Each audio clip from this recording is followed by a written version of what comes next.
பிரதமர் நரேந்திர மோடி அவர்களை புதன்கிழமை மாலை தமிழக முதலமைச்சர் விஜய் அவர்கள் சந்திக்க இருக்கிறார்கள். தமிழ்நாடு இல்லத்திற்கு அந்த கார்ல எஸ்பிஜி கார்ல விஜய் அவர்களை அனுப்ப இருக்கிறார்கள். இந்த பிரைம் மினிஸ்டர் காம்ப்ளெக்ஸ்ல 1 கிலோமீட்டர் டிஸ்டன்ஸ் இருக்கு. அவர் சிஎம் நடக்க வைக்க கூடாது, ஹைலி ப்ரொடெக்டட் பர்சன் என்பதற்காக பிரதமர் ஆணையிட்டார். இன்று காலை விஜய் பதவியேற்ற அன்றைக்கே சொல்லிவிட்டார். ராகுல் காந்தி எதிர்க்கே சொன்ன போது நான் டிரான்ஸ்பரண்டா இருப்பேன்னு சொன்னார். ஞாபகம் இருக்கும் உங்களுக்கு? யார் யார் என்னென்ன பேச போறாங்கன்னு அது நாளைக்கு மிக மிக துல்லியமாக இருக்கும். 45 நிமிடம் பேச இருக்கிறார்கள். விஜய், தமிழக முதல்வரும் பிரதமரும் சேர்ந்து கொண்டு 12 லட்சம் கோடி கொடுத்தேன் திராவிட முன்னேற்ற கழகம், அதை என்ன செய்தது என்று பிரதமரை கேள்வி கேட்டார். ஸ்டாலின் டாக்ஸ் இந்த 12 லட்சம் கோடியில 30% எடுத்துட்டாங்க, குறைஞ்சது 3 லட்சம் கோடி சாப்பிட்டுட்டாங்க அப்படின்னு புகார் செய்தார் விஜய். பாயசமா பாசிசமா, பாஜக என்னுடைய கொள்கை எதிரி என்றெல்லாம் சொல்றது ஒரு பக்கம். ஆனால்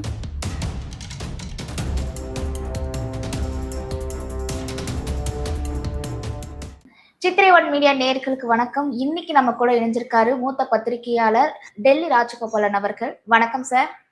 நமஸ்தே. நமஸ்தே. எப்படி இருக்கீங்க? நல்லா இருக்கேன் சார், நீங்க எப்படி இருக்கீங்க?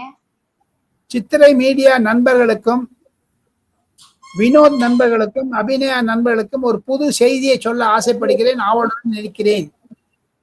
பிரதமர் நரேந்திர மோடி அவர்களை புதன்கிழமை மாலை தமிழக முதலமைச்சர் விஜய் அவர்கள் சந்திக்க இருக்கிறார்கள். பிரதமர் மிக துடிப்புடன் இருக்கிறார் விஜயை பார்ப்பதற்கு.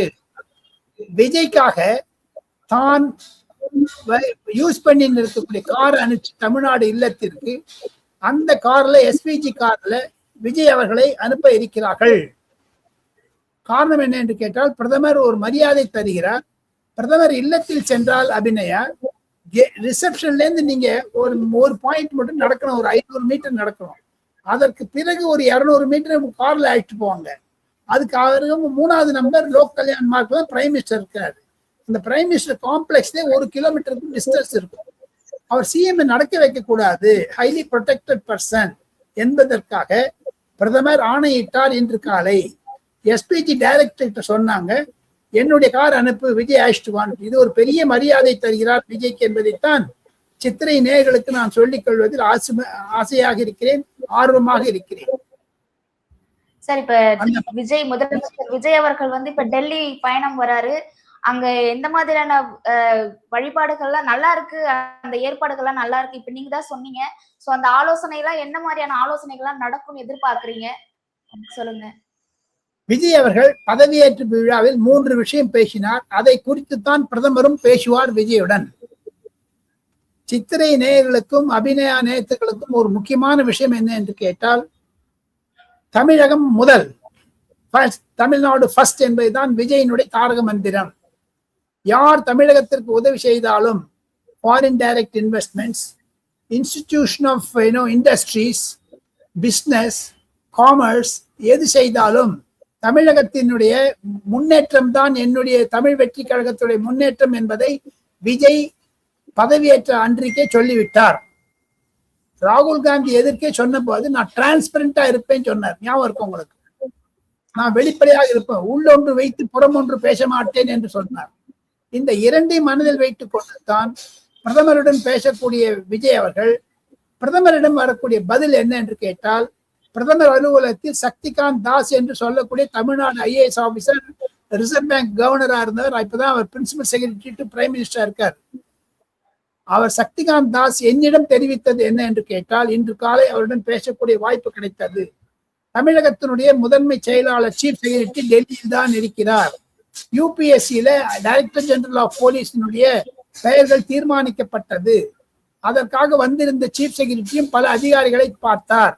அப்பொழுது பிரதமரிடம் முதலமைச்சர் குறிப்பாக கடந்த 10 நாட்களில் பல தொழிலதிபர்களை முதலமைச்சர் பார்த்திருக்கிறார். FICCI, Federation of Indian Chamber of Commerce, Confederation of Indian Industries, Associated Chamber of Commerce என்றெல்லாம் பல அகில இந்திய அளவில் இருக்கக்கூடிய சென்னை கிளைப்பிரிவுடைய முதலாளிகளை எல்லாம் வைத்துக் கொண்டு டஃபே டிவிஎஸ் உடைய குரூப் மல்லிகா சீனிவாசன் பேசியிருக்காங்க. அதே மாதிரி வேணுனுடைய டாக்டரோட பேசியிருக்காங்க. பல தொழிலதிபருடன் பேசியிருக்காங்க. அதெல்லாம் பேச்சினுடைய சாராம்சம். இது எனக்கு தேவை 1 2 3 4 என்று பட்டியலிட்டு விட்டார் பிரதமரிடம் கொடுப்பதற்கு. அதை பிரதமரிடம் கொடுப்பதற்கு முன்னதாக அதிகாரிகள் லெவல்ல ஒரு கிரவுண்ட் ஒர்க் பண்ணிட்டாங்க. எல்லாம் யார் யார் என்னென்ன பேச போறாங்கன்னு. அது நாளைக்கு மிக மிக துல்லியமாக இருக்கும். இதே சக்திகாந்த் தாஸ் மற்ற அதிகாரிகளுடன் சேர்ந்து கொண்டு தமிழகத்திற்கு என்னென்ன செய்தோம் செய்ய இருக்கிறோம் என்று பிரதமர் தரப்பிலிருந்து சொல்ல இருக்கிறார் விஜயிடம். ஸோ இந்த மீட்டிங் வந்து ரொம்ப குரூஷியல் இம்பார்ட்டன்ட் அபிநயம். இப்ப தமிழ்நாட்டுல சீஃப் செக்ரட்டரி வந்த போது யூபிஎஸ்சி யூனியன் பப்ளிக் சர்வீஸ் கமிஷனோட பேசிட்டாங்க. 3 ஐபிஎஸ் ஆபீசர் அவங்க தயார் பண்ணிட்டாங்க. ஒன்னு ராஜீவ்குமார், சந்தீப் ராய் ராठौर, மகேஷ்குமார் அகர்வால். இந்த 3 பேருக்கும் அவங்க கிளியர் பண்ணிட்டாங்க. இதுல இருந்து யார் யார் என்னென்ன பண்ண போறாங்கன்னு இருக்குமா அபிநயம். ஸோ இதுல இருந்து 1 by 1 நீங்க போனீங்கன்னா உங்களுக்கு புரிஞ்சுக்கலாம்.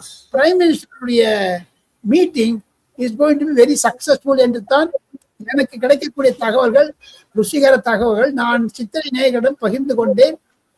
தாங்கள் இனி கேள்வி கேட்கலாம், நான் பதில் சொல்றேன். இது அரசியல் சம்பந்தமாக இருக்கும். ஒரு 45 நிமிடம் பேச இருக்கிறார்கள். விஜயும் தமிழக முதல்வரும் பிரதமரும் சேர்ந்து கொண்டு நரேந்திர மோடி விஜய் சந்திப்பு மிக மிக ருசிகரமாக இருக்கும். தமிழகத்தின் வளர்ச்சிக்காக நரேந்திர மோடி நிறைய விஷயத்தை சொல்ல இருக்கிறார்கள். அரசியல் ரீதியாக, பொருளாதார ரீதியாக, தொழில் வளர்ச்சி ரீதியாக இந்த 3 விதியும் இருக்கும். தமிழகத்திற்கு தேர்தல் பிரச்சாரத்தின் பொழுது 12 லட்சம் கோடி கொடுத்தேன் திராவிட முன்னேற்ற கழகம், அதை என்ன செய்தது என்று பிரதமரை கேள்வி கேட்டார் தேர்தல் பிரச்சாரத்தில்.